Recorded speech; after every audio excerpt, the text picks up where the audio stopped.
anak saya kan sudah MPASI sejak usia 6 bulan persis. Sekarang usianya 10 bulan. Saya jarang sekali melakukan BLW. 10 bulan ya? Iya, saya jarang sekali melakukan BLW karena saya lebih ke biar nggak berantakan sih dok sebenarnya. 10 bulan berat badannya berapa mbak? 7 kilo.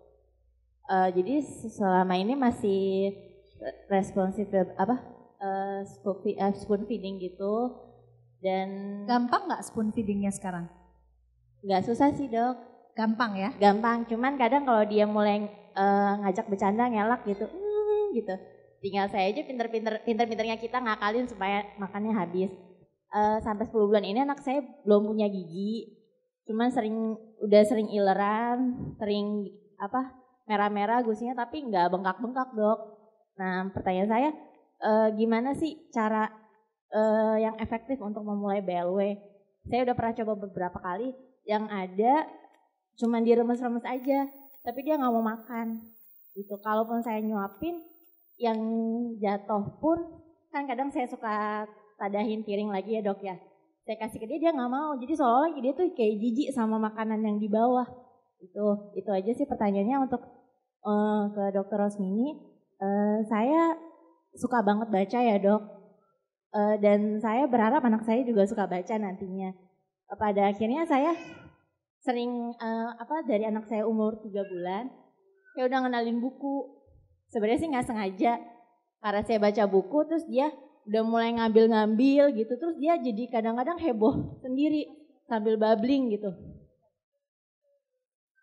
Sambil babbling, yang mau saya tanyain, soalnya saya pernah dapat komentar, apa nggak terlalu dini ngenalin buku ke anak gitu. Jadi saya ngerasa di komentarnya seperti itu, saya ngerasa bersalah gitu. Jadi salah ya kalau misalnya ini, padahal kan cuman sekadar buat pas activity floor gitu, biar dia nggak bosen sama mainan itu aja gitu. Toh kan didampingi, bukunya pun board book gitu. Sambil saya juga ajak dia ngobrol gitu. Sebenarnya ada umur yang spesifik gak sih dok untuk pengenalan buku ke anak? Itu aja. Terima kasih. Saya jawab langsung ya mbak. Langsung silakan ya, supaya dok. Takut lupa nanti mbak Romi ya.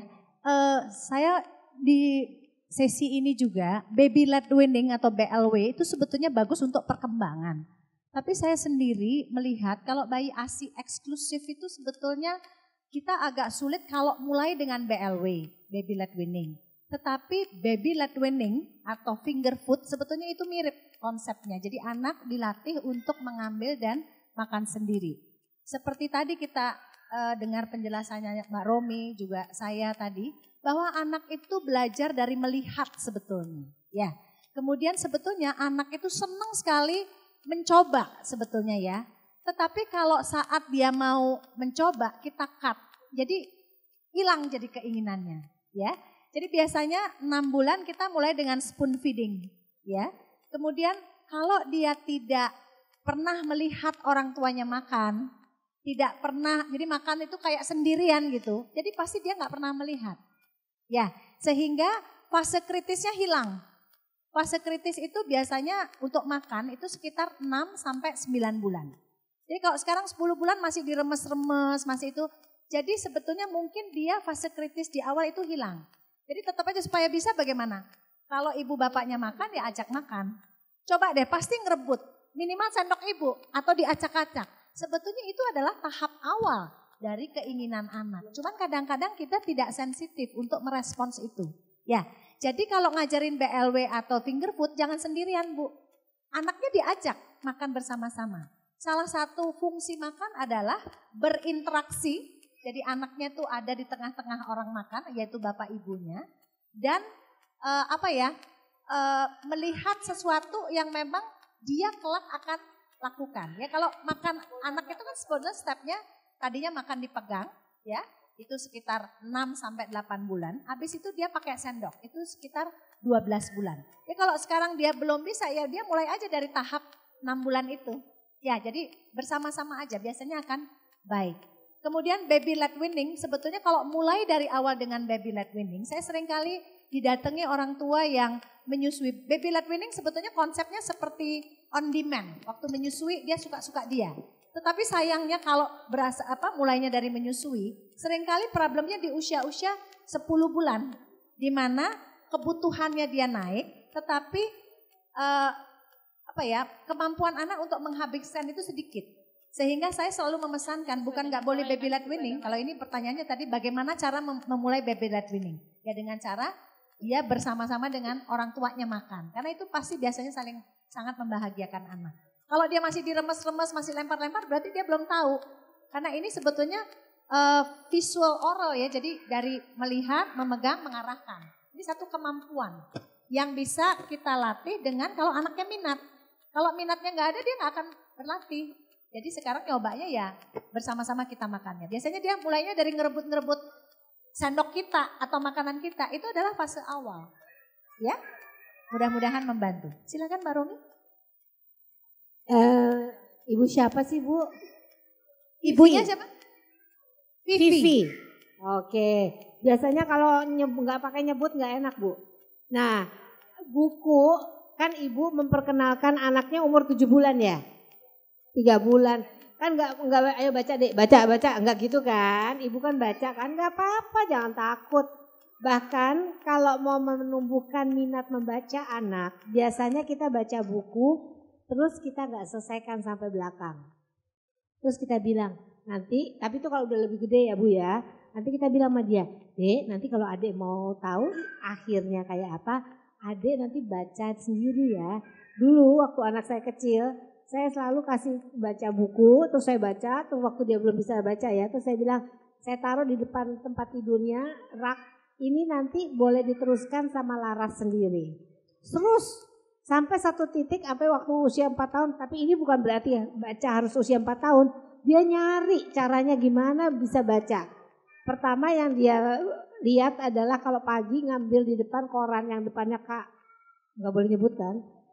Yang depannya K itu. Sehingga semua yang huruf dia bilang K itu semua gitu. Karena papahnya bilang itu K. Terus dia sebut namanya Kompas gitu. Nah, terus dia bilang ini semua huruf. Dari situ saya kemudian belajarkan sedikit-sedikit dulu. Jadi waktu dia 4,5 tahun dia bisa baca. Tapi itu bukan berarti harus seperti itu. Tiap anak punya kecepatan sendiri-sendiri. Dan saya tidak mengharuskan orang tua bahwa anaknya di TK itu harus sudah bisa baca. Atau playgroup malah sekarang. Enggak terlalu. Harusnya landasannya dulu. Nah bukunya itu senang dia, cuman Bu, buku untuk bayi, untuk anak kecil itu berbeda. Jangan yang ini tapi yang besar. Kalau saya nyaranin beli buku yang bentuknya kain. Kalau nggak ada, kalau kita ya dulu saya belinya di luar memang. Itu kita bisa beli mau sampai ceritanya sampai mana. Ikannya sampai ketangkep atau kemudian ikannya bisa melepaskan diri lagi. Itu bukunya bisa dibeli meteran Mbak. Kita tinggal potong, kita jahit di rumah jadi buku. Tapi saya memodifikasi itu. Di sini susah dapat buku kayak gitu. Saya bikin buku sendiri dari belacu. Kain belacu Ibu tahu? Nah, kain belacu itu kalau kita gambar pakai misalnya yang jangan toksik ya, jangan yang berbahaya. Lalu kemudian kita kasih tulisan satu aja, terus kita pura-pura buku. Nanti anak itu akan coba. Itu motorik halus. Buka lembaran buku. Cuman di antara si kain sama kain itu kalau bisa dalamnya dikasih agak spons kecil jadi bisa tebel. Gitu. Saya dulu anak saya senang buku makanya saya bikin buku dari kain. Dari awalnya dia tidak bisa nulis sendiri di dalam buku kain itu sampai akhirnya dia bikin buku itu dengan gambarnya dia dan dia tulis sendiri. Laras ke sekolah. Berikutnya lagi apa? Tapi bukunya itu supaya cantik, pinggirnya saya kasih kadang-kadang pakai apa yang enggak terlalu berbahaya, kayu atau apa yang bisa bikin jadi cantik. Dan itu bisa dicuci. Kalau diompolin enggak ada masalah. Gitu. Jadi enggak apa-apa. Cuman jangan suruh baca koran ya Bu. Saya statusnya seorang grandma. Tapi yang saya lihat belakangan ini timbul banyak lembaga pendidikan. Apa umur berapa yang pantas dan layak cocok untuk anak mulai sekolah yang informal? Kan belakang banyak ya, bahkan mulai dari yang umur 6 bulan ada. Dan apakah itu termasuk salah satu stimulasi intelligence yang sedang dibahas hari ini? Itu saja dari singkat. Terima kasih. Oma yang gesit, numpang tanya anaknya kemana? Anak saya yang termasuk karier, di mana hampir tiap hari rapat. Oke. Jadi saya termasuk yang mengikuti cucu saya dari awal sampai detik ini. Oke. Informasi ini semoga diberikan kepada anaknya Pasti, Oma. pasti. Ya. Jadi gini, saya sih sebetulnya nggak mengharuskan orang tua nyekolahin anak sedini mungkin. Karena seperti saya tadi katakan, stimulasi itu bisa dilakukan di rumah. Nah, kenapa ada sekolah yang kecil-kecil itu? Sebetulnya kalau sekolah bayi yang harus belajar ibunya, bapaknya, apa yang mau dilakukan terhadap anak. Biasanya diajarkan itu dulu, lalu kemudian bisa dilakukan di rumah. Kalau kita nggak ngarepin anak, kenapa? Anak itu yang paling dekat dengan dia adalah harusnya keluarga, di mana stimulasi itu paling gampang dia serap kalau dari surrounding yang sangat dekat dengan dia. Jadi sebaiknya di rumah ibu. Dan kalau dia mau disekolahkan, sekolah itu kalau mau memang di umur 5 tahun. Di 2 tahun kalau yang namanya playgroup itu 1 minggu nggak setiap hari. Jangan disekolahin tiap hari, ntar dia ke kantor lebih cepat Bu. Jangan Bu, jadi suruh dia main di rumah, ajarkan dia banyak hal gitu ya. Memang masalah di wanita bekerja adalah untuk mencari waktu. Tapi kalau saya pikir investasi anak itu paling besar untuk kita sebagai orang tua. Saya nggak tahu ya, kita tahu orang berinvestasi dan macam-macam, tapi investasi yang paling besar adalah anak. Kenapa? Once kita salah didik, itu akan kita lihat seumur hidup kita loh tentang anak itu. So be careful, hati-hati, kasih cinta, kasih sayang, kasih waktu. Orang selalu berdalih, mungkin bukan anak Oma, tapi gini orang berdalih, kan yang penting bukan kuantitas, tapi kualitas. Cuman gak ada orang bisa mengasuh anaknya dalam 5 menit. Untuk mengajarkan sesuatu it's going to be more than 5 minutes. Gitu ya Oma ya. Jadi gak usah cepat-cepat sekolahkan.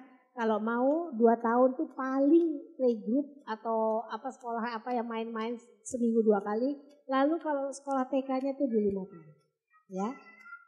Jadi bukan hanya kualitas tapi kuantitas waktu juga penting ya Bu. Iya. Jadi kalau orang berdalih, saya kan udah kasih kualitasnya, yang penting bukan kuantitasnya, numpang tanya berapa waktunya. Tetap saya akan tanya, saya kejar itu. Karena ada orang mengajarkan moral pada anak tentang baik dan buruk, 5 menit itu nggak mungkin. Gitu. Saya ingin bertanya melanjutkan tadi terkait sekolah. Untuk kondisi ibu yang dengan bapak yang orang tuanya jauh dari sini, misalkan dari kampung, kemudian mau nggak mau harus milih menitipkan anak di playgroup atau kemudian babysitter atau kemudian semacam ART, kemudian kita asisten terus. Mau nggak mau kan seperti itu Bu. Menurut Ibu yang terbaik yang mana sih Bu? Apakah harus di playgroup kan tadi, tapi dengan yang pasti kurikulumnya kita lihat dulu yang banyak bermainnya, dan mau nggak mau setiap hari Bu harus Senin sampai Jumat karena kedua orang tuanya bekerja. Mana sih pilihan yang terbaik Bu? Kemudian yang kedua terkait stimulasi ke anak itu kan sebisa mungkin jangan awas atau gimana ya Bu ya. Cuma saya melihat saya nggak nyaman Bu ketika ada anak teman saya atau anak kerabat saya yang usianya 4 tahun atau 3 tahun di rumah orang lain terus dia berantakin, gerasukan gitu. Gimana cara mengajarkan anak etika juga Bu dari kecil, apa dengan awas dan tidak juga nggak bagus kan kalau terlalu sering, tapi bagaimana dengan kita memberikan kebebasan kepada anak untuk melakukan sesuatu, menstimulasi, tapi kita juga ngajarin etika terhadap anak. Mbak, yang dicari sekolah atau daycare? Nah, sebaiknya ada cari tempat daycare. Kalau kita lagi sekolah di luar ya Mbak, biasanya kan kita di sana nggak ada ART, mahal. Jadi kita cari daycare. Biasanya daycare itu lebih berharap ya, tapi ada juga daycare yang nggak begitu. Bisa memberikan stimulasi yang lebih baik karena mereka lebih tahu. Mereka sudah membuat, makanya mesti shopping daycare dulu. Lihat apakah benar apa tidak, bagus apa tidak. Nah, pada waktu kita lihat di daycare itu biasanya ada memang plus minusnya. Tapi akan lebih baik ada di sana daripada Anda bingung mau naruh anaknya di mana. Kalau di ART nggak apa-apa Mbak, tapi cari ART yang betul-betul bisa memberikan juga yang terbaik dalam arti sayangnya juga ada. Jangan sampai hanya ngerjain apa-apa seenaknya. Nanti yang bikin program untuk di rumah bapak ibunya. Saya dulu kerja juga, ini pengalaman pribadi. Anak saya 5 meninggal 4, seperti tadi yang dikatakan dokter Tiwi tinggal 1. Waktu anak saya kecil, saya hanya di UI kerjanya, tapi juga saya punya satu biro konsultasi. Nah, kalau di rumah, saya tuh pada malam hari bikin program untuk anak saya titipin pada mbaknya. Mbak, hari ini Laras belajar warna, merah, kuning, hijau. Itu dari mulai kamar makan, saya udah kasih tempelan warna kuning hijau. Saya siapkan dalam zaman dulu masih kaset tentang warna. Saya suruh dia puter. Di kamar mandi saya kasih warna merah kuning hijau. Di lemari es merah kuning hijau. Di mana-mana. Hari itu programnya hanya belajar merah kuning hijau. Si Mbak jadi nggak ngayal dan bikin sendiri. Karena dia pendidikannya apa? Nanti kalau ketemu Allah yang ditanya apa yang kau lakukan pada anakku, ntar ya saya tanya sama ART saya kan nggak bisa gitu kan. Kita yang responsibility-nya. Jadi Anda buat programnya. Dan itu nggak sulit. Saya mau melakukan apa pada at the end of the day, pada waktu kita pulang, kita cek. Laras sudah bisa nggak merah kuning hijau? Kalau belum bisa, programnya mirip itu tapi berbeda aktivitasnya. Saya minta si mbaknya ulangin lagi besoknya. Jadi kita yang bikin program. Sehingga si mbak gak usah ngarang dan gak usah nonton TV film India itu. Kalau dia bisa diarahkan gitu si mbaknya, itu kita akan aman. Kita tahu terprogram. Yang malah agak sulit, nah ini ada Oma. Oma tuh kayak suka ngasih macam-macam. Kalau kita titip ke Oma, kadang-kadang Oma ngasih semuanya. Dulu orang tua saya masih ada, almarhumah ibu saya. Kadang-kadang anak saya itu jadi bingung karena ibunya bilang enggak, omanya bilang boleh, eyangnya boleh bilangnya. Terus saya bilang sama eyang sayang enggak sama cucunya? Kalau sayang, tolong dong ini dia diberikan kepada anak saya, jangan itu yang diberikan gitu. Jadi Mbak bikin programnya, mau titipin ke eyang, mau titipin ke ART, mau bikin ke apa? Tugas dan tanggung jawab membuat stimulasi itu kita sebagai orang tua, bukan orang lain. Ya? Terus tanya berikutnya apaan ya tadi ya? Oh, awas dan jangan ya. Itu kan habit. Kalau anak udah naik gak jelas gak mau itu karena kebiasaan di rumah yang berantakan. Tapi kalau anak diajarkan disiplin, itu bisa anak diajarkan disiplin bukan berarti dia kemudian nantinya gak bisa ngapa-ngapain karena terlalu kaku gitu. Enggak. Dek, kalau kita di bangku duduk. Kadang-kadang dia naik, oke, kalau mau naik tapi kalau ada mama biar mama tahu. Atau naik-naik itu boleh tapi naik yang mana. Kalau dia nggak boleh naik di sini dikasih alternatif tempat naik di mana. Ada anak misalnya lari-lari puter-puter gitu ya. Orang tua itu bilang sama saya karena konsultasi sama saya. Saya bilang, Bu Romi anak saya selalu muter-muter di ruang tengah. Lari terus nakal sekali. Saya tanya ruang tengahnya gimana Bu muter gini. Oh alhamdulillah Bu kalau dia nggak muter kejedot. Nah, artinya ibu gak mau dia muter di situ, kasih ruang gerak di tempat lain. Itu caranya. Dan anak bisa mengatur dirinya dengan baik gitu ya. Itu kalau kita juga mencontohkan. Contoh ya Bu, orang tua di rumah gini, duduk gini, naik kakinya ke atas. Jangan lupa anak lihat, ih nikmat banget bapak gue naik ke atas gitu. Kalau dia lakukan kita marah, nggak boleh. Anda punya tanggung jawab, Anda menunjukkan hal tersebut. Gitu ya, kembali ke Bu Inis. Saya Istiana, saya punya anak 2 tahun 9 bulan. Di mana masanya susah untuk dilarang selama rasa ingin tahunya tinggi. Suatu ketika dia sering bawa mobil-mobilannya, kemudian dia colokin tangannya ke colokan. 1, 2, 3, 4, 5 saya larang nggak mau dengerin. Sampai 10 kali nggak dengerin juga. Nah di sini saya pertanyaannya gimana cara melarangnya, di mana orang tuanya biar tidak emosi dan anak nurut. Sama ini satu lagi, sama kok, tapi bagaimana caranya biar anak tidak merebut mainan temannya. Ya, seringkali kayak gitu. Kalau susah dilarang, ini tingkat perkembangan kognitifnya kan masih terbatas. Kita mengajarkan sesuatu kepada anak, dia harus paham. Jangan hafal di luar kepala. Alhamdulillah nggak ada yang masuk kalau hafal di luar kepala. Paham itu artinya tahu impactnya. Memang sementara sampai sekarang tuh ada diciptakan stop kontak yang harus diputar dulu Mbak. Nah artinya itu karena apa? Menghindari anak-anak yang memang belum paham tentang itu. Kita selalu bisa harus mengingatkan kenapa? Pada awal karena dia tadi belum semerawut sinapsnya itu, akibatnya pemahamannya juga masih belum bisa dia terima. Sehingga dia masih sering mencoba seperti itu. Harus diingatkan berkali-kali. Kalau perlu taruh barang di depannya sehingga dia tidak oprek-oprek itu. Sampai dia juga paham. Memang harus begitu apalagi umurnya 1 tahun atau 2 tahun. Gak bisa kita terlalu panjang lebar begini ya. Kamu tahu kalau kesetrum? Gak tahu dia. Tapi dia juga gak jawab gitu ya. Jadi kita harus yang upaya dulu. Nanti lama-lama dia baru tahu.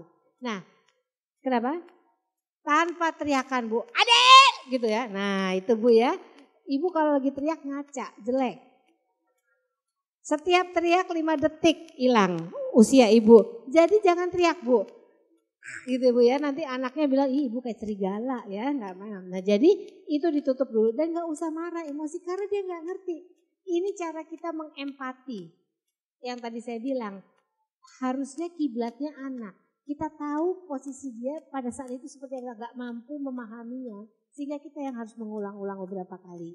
Nah, satu lagi apa Mbak? Oh rebutan, iya. Rebutan mainan itu karena anak itu memang egosentris. Ya kan ya Mbak? Arahnya ke dirinya. Apalagi kalau gak ada sparring partner di rumah. Itu makin sering. Nah, jadi caranya mengajarkan empati. Artinya kalau dia punya adik, dia belajar empati. Kalau dia punya empati memahami perasaan, pikiran, dan keinginan orang lain. Mau punya teman, ajak dia ke tempat yang banyak temannya, sehingga dia bisa semoga mengempati temannya. Bahwa kalau saya mau main itu harus gantian. Nah gantian itu gak ada dalam konsep anak kalau gak dalam praktek. Jadi harus ada kegiatannya untuk dia tahu gantian. Kadang-kadang ada yang orang tua gini, 5 kali ya dek, 1, 2, 3, 4, 5, udah ganti kakak, 1, 2, 3, 4, 5, ya memang capek, tapi memang begitu harus cara konkretnya, ya. Ya, selamat siang, nama saya Citra, saya punya anak saat ini hari Minggu nanti usianya 2 tahun, berarti tahun depan saat usia ajaran, saat ajaran baru sekolah, usianya bulan Juli itu 2 tahun 11 bulan. Nah pertanyaannya, apa lebih baik boleh dimasukkan ke dalam playgroup saat itu atau lebih baik ditunda, dan apabila ditunda apa tidak terlalu lama? Pertanyaannya ditujukan untuk Bunda Romi, terima kasih. Wah kalau udah bisa di rumah sendiri gak usah titip-titipin 2 tahun. Tapi kalau memang ada misalnya Anda di daerah tinggal atau apa tidak punya teman ya. Jadi mungkin untuk mencari teman masih boleh, tapi jangan sampai kita lihat dulu. Anaknya 2 tahun, apakah perkembangannya sudah sesuai dengan usia 2 tahun. Kalau tidak, kita dulu di rumah menstimulasi dia sampai usia 2 tahun. Nanti setelah itu masuk ke sekolah-sekolahan pura-pura. Karena di dalam pendidikan kita, prasekolah itu artinya belum sekolah. Jadi itu main-main, itu ibaratnya untuk membantu mencapai tugas perkembangannya saja. Nah nanti setelah itu baru boleh disekolahkan. Kalau Mbak tanya, boleh nggak di sekolah? Tahu nggak? Yang lebih dramatis itu adalah ibu bapaknya pada waktu menyekolahkan anak. Iya nggak? Anaknya tenang aja, kecek, ibunya, adik awas ya, hati-hati ya. Pesan sponsor banyak banget gitu ya. Sampai jadi guru tuh ditanyain, tadi anak saya kenapa, gimana. Enggak apa-apa, tetapi maksud saya gini, kita juga harus punya kesiapan. Ingat, memasukkan sekolah ke anak, kita juga harus siap. Bahwa kita, jadi bukan ongkang-ongkang kaki terus kita payapan kemana selama anak kita sekolah. Kita yakin kita benar-benar sudah tega untuk menyekolahkan dia. Itu penting sekali juga Mbak. Kalau enggak, di rumah juga enggak apa-apa. Kita stimulasi sendiri, ya. Udah sekolah gue. Terima kasih Bunda Romi, kita selanjutnya Mbak Lis, saya mau menambahkan saja. Silakan ya. Dokter Tiwi. Sebetulnya sekolah dini itu untuk segi kesehatan efeknya juga ada jeleknya. Yaitu anaknya lebih sering sakit biasanya, ya. Ya, ketularan biasanya. Karena memang semua anak-anak ya usianya pasti kan di bawah 3 tahun itu bahkan saling tular-tularan gitu ya. Jadi kalau tadi mendengar uraian tadi, semua orang tua di sini sebetulnya sangat concern dengan sekolah. Dan saya sangat berterima kasih sama Mbak Romi karena Mbak Romi adalah psikolog yang saya bilang memihak kepentingan anak walaupun punya sekolah. Karena banyak sekali sekolah-sekolah tidak memihak anak. Tadi Oma tanya tentang 6 bulan boleh nggak ke sekolah ya. Sekarang kan semua kayaknya memanfaatkan ketidaktahuan itu gitu ya. Sebetulnya tadi perlu ditekankan dan saya tekankan lagi bahwa yang ditugaskan itu adalah orang tua mengamati. Karena kalau bayi biasanya mereka punya fase tidur, fase istirahat dan paling senang itu mainnya di rumah. Jadi kalau 6 bulan, kemarin saya punya pasien yang umurnya 1 tahun, sekolahnya itu dapatnya jam 1 sampai jam 3. Ya, di mana otak anak waktu itu pasti sedang lelah-lelahnya. Ya, jadi sebetulnya kalau kita memilih sekolah betul kata Mbak Romi, yang semangat itu orang tuanya. Tapi mereka lupa bahwa anak itu punya mood main itu sebentar. Mungkin moodnya tuh jam 5 pagi justru. Ya, jadi itu yang mungkin harus orang tua bijaksana karena sebetulnya kiblatnya tetap ke anak. Jadi saya terima kasih banget Mbak Romi tetap menguatkan itu supaya orang tua begitu keluar dari sini itu tidak ikut-ikutan arus yang keliru. Ya. Saya mau tanya untuk simulasi linguistik itu sebaiknya stick dengan satu bahasa atau bisa campur dengan bahasa lain. Misalnya kita mau memperkenalkan warna gitu ya. Ini merah, ini hijau atau bisa kita campur ini merah. Besok kita bilang this is red gitu. Gimana gitu bisa campur-campur atau enggak? Bahasa ya Mbak. Sebaik satu bahasa aja dulu. Supaya jangan sampai anak kita bingung bahasa. Baru mau belajar bahasa bingung lagi ya. Gitu. Kenapa anak orang Indonesia kalau di luar negeri ngomong bahasa Inggrisnya castis-cus? Karena begitu jebrol, begitu buka mata, begitu apa bahasa Inggris yang ada di lingkungannya. Tetapi kenapa kalau di sini mereka jadi berbeda? Penelitian yang lalu mengatakan setelah usia 8 tahun baru bisa diberikan bahasa lain ya. Tapi penelitian yang terbaru menunjukkan bahwa sebetulnya bahasa yang lain boleh diberikan asal bahasa ibu sudah kuat.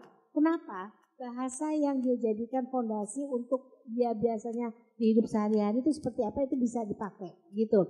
Terus yang sekarang ada penelitian dok bahwa orang tua menyekolahkan anak dengan sekolah bilingual itu karena prestis.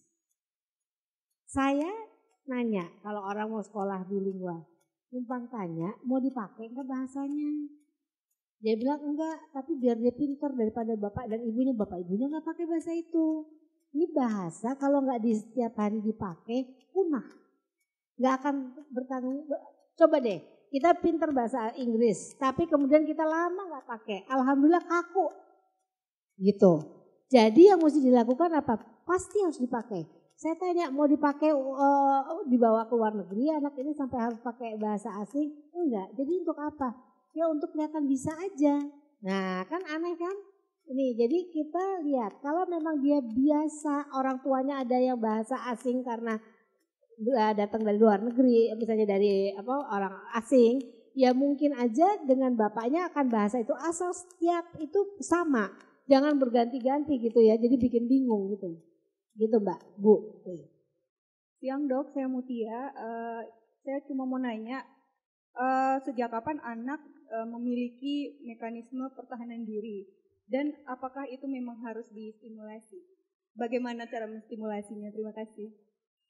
Pertahanan diri maksudnya dalam segi kesehatan ya? Bukan, dari segi, jadi kalau kita dalam bergaul itu kan ada yang anak yang dominan. Ada yang cenderung untuk anak yang pemalu atau yang saya nggak bilang bahwa ada anak yang memang terlahir ya udah pasrah aja terima perlakuan dari temannya, nggak mungkin kan ada anak yang seperti itu. Nah kita sebagai orang tua apakah ada stimulasi yang bisa kita lakukan supaya anak kita istilahnya tuh kalau misalnya diusilin sama temennya at least dia setara gitu atau dia bisa kasih umpan balik gitu. Itu kan terkait dengan bagaimana cara dia membangun hubungan antar personal nantinya ya. takut dibully anaknya ya. Jadi gini, biasanya sebetulnya kalau ada kasus bullying atau apa ya namanya, itu kan yang ditangani bukan hanya yang dibully, tapi membuli. Dua-duanya ada masalah sebetulnya. Nah, kalau kita lihat bahwa misalnya anak kita supaya bisa, dia pertama harus belajar yang namanya asertif. Menyatakan perasaan, pikiran, dan keinginannya tanpa menyakiti orang lain. Itu asertif ya. Lalu caranya gimana? Itu bisa terjadi kalau dia percaya diri. Jadi anak kita itu dari mulai sejak dini harus kita selalu tahu anak kita katakan pandai, pintar. Jadi gak pernah, memang gini, gak semua hal dia pandai. Tapi pada hal yang dia kelihatan menonjol, itu menjadi kunci awal di mana dia merasa dirinya berharga. Gitu. Tapi kalau kita bilang, adek kayak kakak dong, dibandingin tuh sama kakaknya, lama-lama dia enak juga Bu. Jadi apa yang kita mesti lakukan? Kita memberikan kepada dia mesti melihat bahwa dirinya itu berharga, bahwa dirinya itu bermakna, sehingga dia akan punya namanya rasa percaya diri. Dengan percaya diri dan bisa bicara secara asertif, misalnya dipukul sama temannya, aku gak suka sama kamu kalau kamu mukul aku. Belajarkan dia bicara. Untuk bisa bicara seperti itu perlu keberanian, courage. Perlu keberanian itu dapat dari intrapersonal intelligence untuk percaya diri. Untuk bisa bicara dengan jelas, linguistiknya harus bagus. Itu harus ditanamkan. Baru kemudian kita belajar namanya empati. Anak yang asertif itu biasanya empati sama temannya. Si empatinya itu akan membuat dia kemudian bisa ngomongin dengan teman, asertif dan sebagainya. Dan ini yang satu hal lagi, di kita jarang kita mengajarkan tentang stimulasi tentang moral intelligence. Moral itu adalah awal membedakan antara baik dan buruk. Nah, di dalam moral itu ada yang namanya empathy, kindness, self-control dan sebagainya. Saya sekarang sedang berupaya bikin penelitian-penelitian tadi nanti untuk jadi buku. Kenapa? Orang tua nggak ngerti bahwa belajar minta maaf itu harus diajarkan. To be kind to other people itu harus diajarkan. Karena kalau tidak diajarkan potensi si moral intelligence itu nggak keluar. Gitu. Nah, orang yang nggak ngerti, dia hanya berpikir bahwa anak itu cukup pokoknya kalau misalnya haknya diambil, lawan. Bukan begitu caranya. Itu yang kita harus ajarkan kepada anak. Ya, selamat siang Dok, saya Weni dari Tangerang. Anak saya sekarang usia 10 bulan. Saya mau bertanya tentang, kan sekarang nih kalau 10 bulan kan lagi teman-temannya mau berdiri ya, belajar jalan. Terus anak saya tuh sering banget jatuh gitu. Ya saya juga ceroboh sih, kadang suka miss terus tiba-tiba jatuh. Nah saya mau tanya, itu kalau jatuh gitu nanti apa berakibat nggak sih terhadap perkembangan otaknya, atau kita sering dengar kan cedera otak ya kayak gitu. Nah kan walaupun sih sebenarnya kalau saya baca-baca kan katanya kalau jatuh asal nggak muntah nggak apa-apa kayak gitu kan. Cuma saya juga ada yang bilang itu kan hati-hati nanti pas gedenya tahu-tahu karena akibat jatuh yang di masa kecil nanti berpengaruh pas gedenya kayak gitu. Jadi jatuh itu yang paling kita takutkan adalah trauma kepala ya. Yang paling takutkan. Kalau yang lain kayaknya enggak apa-apa. Nah kepala ini memang Tuhan baik ya. Kepala itu sebetulnya jangan sangat masih berkembang itu sampai 24 bulan. Jadi dia ada ubun-ubun besar yang terbuka. Itu membuat otak itu terlindungi. Jadi kalau jatuh cuman kepentok sedikit itu sebetulnya enggak apa-apa. Saya malah pernah melihat anak jatuh dari lantai 2 ke bawah. Kepentok di bawah dengan tong sampah. Jatuh yang paling aman itu kalau mukanya di sini. Tapi paling serem kelihatannya, jadi lebam, biru, benjol itu sebetulnya paling aman. Jatuh yang kita harus hati-hati kalau dia posisinya di sini atau di sini. Ya, karena jatuh di sini, jatuh ya, bukan kepentok ya. Kalau kepentok itu 100% aman. Jatuh maksudnya. Ya, jatuh yang tekanannya kuat. Itu lihat posisi jatuhnya. Kalau kita nggak tahu, teraba aja benjolnya sebelah mana. Ya, kalau benjolnya sebelah sini, di sini ada arteri yang menyeberang yang bisa membuat perdarahan. Tapi biasanya kalau di bawah 24 bulan, karena otak itu masih ada space-nya, biasanya dia akan justru terlindungi oleh tulang tengkorak yang belum menutup. Jadi kalau baru 10-11 bulan belajar jalan kepentok-pentok dikit, memang harus kepentok. Ingat tadi bahwa kalau ada rangsang, dia ada respons dari anak. Ya, jadi kita justru harus memberikan pengalaman anak untuk trauma. Kalau cuma jatuh, kecuali kepleset di kamar mandi, itu lebih agak bahaya. Ya, tapi kalau jatuh, kepentok sedikit itu sebetulnya nggak apa-apa. Jadi nggak usah takut. Tidak akan pernah ada jatuh waktu kecil, nanti di saat gede terjadi apa-apa. Karena kalau dia terjadi perdarahan, ya, dia biasanya dia perlu waktu untuk membuat kantong itu biasanya 48 jam. Kenapa kita harus mengamati 48 jam? Sekali lagi, lihat traumanya seberapa berat. Kalau jatuh dari tempat tidur ke bawah itu nggak akan pernah ada apa-apa. Saya belum pernah lihat. Kecuali ada kelainan. Saya pernah punya pengalaman sekali waktu sekolah dokter anak. Anak umur 2 bulan dicium kakaknya jatuh, klok gitu. Kok traumanya gede banget. Ternyata anaknya ada gangguan pembekuan darah. Kalau nggak ada apa-apa, nggak akan ada apa-apa. Gitu ya. Jadi biarkan anak mengeksplorasi sepuas-puasnya. Cuman hindarkan yang bahaya, misalnya kalau misalnya lecet terus beset dijahit itu beberapa ada. Tapi kalau sampai cedera ke dalam-dalam enggak. Supaya enggak lecet sampai dijahit ya ujung-ujung meja atau ujung-ujung kaca itu disingkir-singkirkan. Jadi supaya tidak ada banyak kata jangan atau anak itu jadi enggak bisa jalan karena tidak confidence. Ya karena begitu orang-orang udah serumah heboh. Jadi anak tidak percaya diri. Sehingga dia takut untuk mencoba lagi. Ya? Anak saya usianya 4 bulan. Itu tadi saya dengar Dokter Tiwi menjelaskan kalau lebih bagus anak itu ditaruh aja gitu biar dia mengeksplorasi diri dia gitu. Cuman untuk anak saya sepertinya ditaruh di kasur itu lebih sedikit sepertinya waktunya dibanding dia minta gendong jalan-jalan seperti itu gitu. Saya baca-baca juga kan katanya juga kalau banyak digendong apalagi ditidurkan sambil digendong untuk pertumbuhan otaknya juga kurang bagus gitu ya dok ya. Jadi bagaimana dan seperti apa stimulasi yang bagus gitu untuk anak saya. Terima kasih dok. Jadi kalau sebetulnya anak itu senang bergerak kalau dari awal distimulasi. Ini karena ini dia ibu kebetulan umur 4 bulan. Umur 1 bulan sebetulnya dia kan bisa angkat kepala. Jadi biasanya kalau dijemur angkat kepala, kalau dia enggak seneng di tempat tidur ya kita taruh di badan kita dulu gitu ya. Kalau 4 bulan mestinya dia bisa tempur bolak-balik. Kalau kita gendong terus sudah pasti enggak akan pernah dia berlatih. Ya, jadi cari waktu yang dia paling happy. Biasanya kalau bayi itu paling seneng itu subuh. Paling seger biasanya ya. Nangis sedikit, susuin dulu, habis itu diajak mainkan. Misalnya dia kalau misalnya ganti baju aja. Misalnya ya, ayo angkat kakinya dek, kita yang angkat, dia nggak mungkin bisa. Ya, jadi supaya dia tertarik ditaruh, tadi kan ada bermain aktif dan bermain pasif. Pada bayi itu banyakan pasif dulu. Ya, untuk dia sadar bahwa dia punya kaki, punya tangan. Ya, dengan ekspresi yang macam-macam. Tadi Mbak Romi banyak ngasih contoh muka topeng, saya senang banget Pak, Mbak.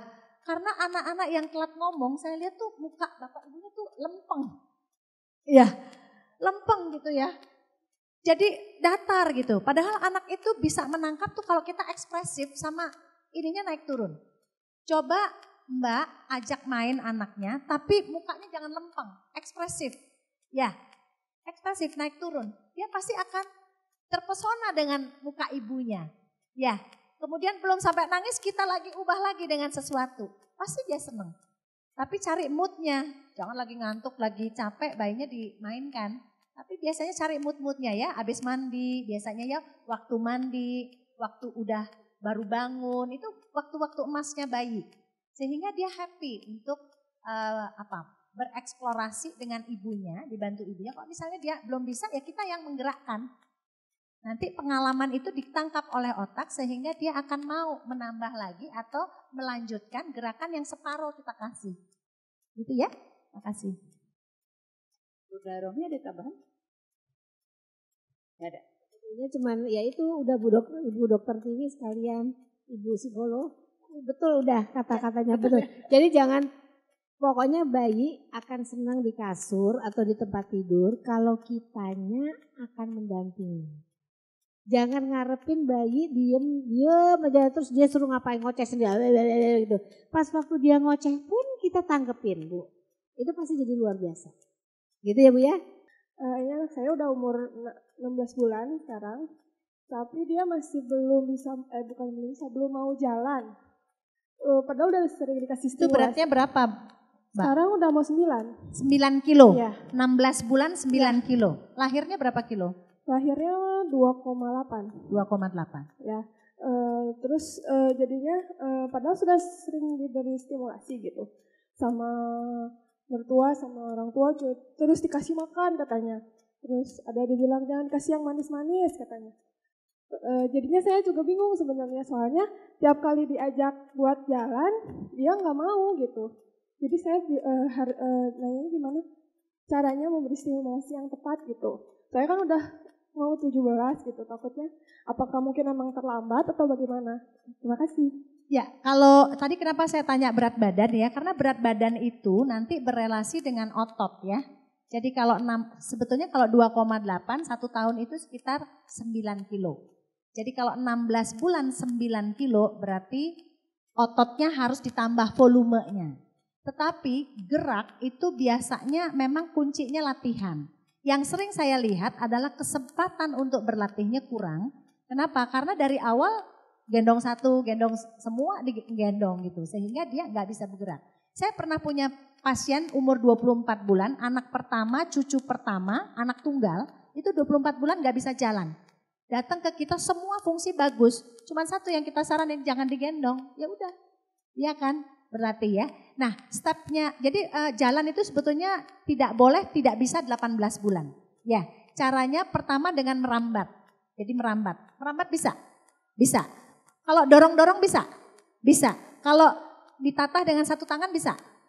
Nah, kalau dia merambat bisa, step berikutnya adalah biasanya mereka tidak confidence. Ditatah dengan satu tangan. Kalau tatah satu tangan masih ngeleot, berarti dorong-dorongnya banyakin. Ya, dengan begitu dia belajar keseimbangan. Jadi tatahnya jangan 2 tangan. Ya, apalagi kalau dari belakang, itu nggak akan bisa jalan dia. Ya, jadi kalau stepnya jalan itu kan biasanya 9-10 bulan dia masih jinjit, 10 bulan dia mestinya napak. Napak dia bisa merambat. Nah, biasanya yang seringkali dia tidak maju karena itu takut kepetok lah, takut ini. Jadi sehingga dia latihannya kurang. Nah kalau dia sebetulnya udah bisa merambat, udah pasti bisa jalan, tinggal latihan saja. Ya.